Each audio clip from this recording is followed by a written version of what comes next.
மாநில தலைவர் அண்ணாமலை அவர்கள் வந்து கட்சியிலேருந்து வெளியே வந்திருக்காரு. ஒரு புதிய பாதை அவர் வந்து தேர்ந்தெடுத்திருக்காரு. இதை பற்றி நீங்கள் என்ன சார் நினைக்கிறீங்க?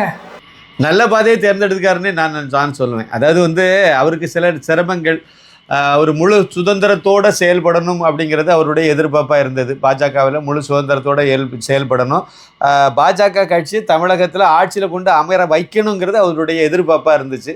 அதுக்கு பல முட்டுக்கட்டைகள். அதனால் அவர் தொடர்ந்து அவரால் வந்து அவரை காம்ப்ரமைஸ் பண்ணி அதாவது அவரை பொறுத்த வரைக்கும் பாஜக தனிச்சு நிற்கணும், பாஜக தலைமையில் ஒரு கூட்டணி இருக்கணும், அந்த கூட்டணி ஆட்சி பிடிக்கணும், அதில் பாஜக முதலமைச்சர் இருக்கணும்னு சொல்லி அவர் கனவு கண்டார்.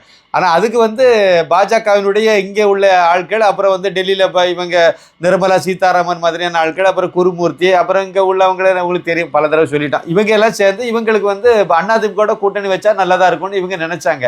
அதிமுகவோட கூட்டணி வச்சா ஆட்சியில் வந்து ஆட்சி அமைக்கலாம் அப்படிங்கிறது ஒரு பக்கம் இருந்தாலும் அண்ணாமலையை காலி பண்ணணுங்கிறதுல உறுதியாக இருந்தாங்க.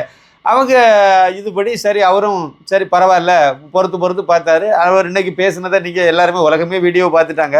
அதில் வந்து அவர் தெளிவாக சொல்லிட்டாரு, டிசம்பர் மாதமே நான் வந்து பாஜக விட்டு வெளியேறணுங்கிற முடிவை சொல்லிட்டேன். ஆனால் பாஜக மேலிடம் வந்து தேர்தல் பிரச்சாரத்தை பண்ணுங்க, அதை முடிச்சுட்டு போங்கன்னு சொல்லும்போது அதையும் அவர் ஒபே பண்ணிக்கிட்டார். அவர் ஒன்றும் அந்த இல்லை நான் தான் வெளியே போகிறேனே, நான் எதுக்கு இங்கே பிஜேபிக்கு பிரச்சாரம் அப்படிலாம் சொல்லலை. அதையும் ஒரு ஸ்டெப்பு மேலே போய் எடப்பாடி பழனிசாமி, அதனால தான் அவருக்கு பிரச்சனையே. எடப்பாடி பழனிசாமியை முதலமைச்சர் ஆக்கிறதுக்காக நான் வந்திருக்கேங்கிறது அவருடைய கேள்வி. அந்த மாதிரி தான் ஆரம்பித்தார்.